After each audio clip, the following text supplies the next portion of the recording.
In this video, I'm going to show you how you can download and install the right StarTimes app on your Android smartphone. If you find this video helpful, I'll kindly request that you support me by liking the video and also by subscribing to this channel.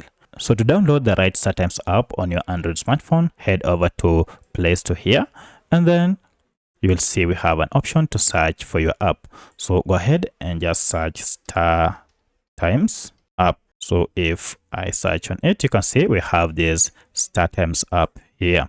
So if you open it, you can see the company is StarTimes Niche, and this app has 4.5 ratings with over 10 million downloads at the time of recording this video. To download and install it, go ahead and tap on install, and this will go ahead and download the StarTimes app, and currently it is about 23 MBs. And then install it on your smartphone.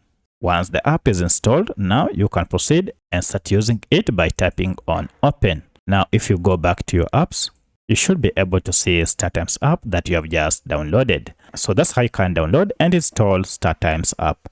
If you have any other question, kindly let me know in the comment section. Otherwise, thanks for watching and let's meet in the next video.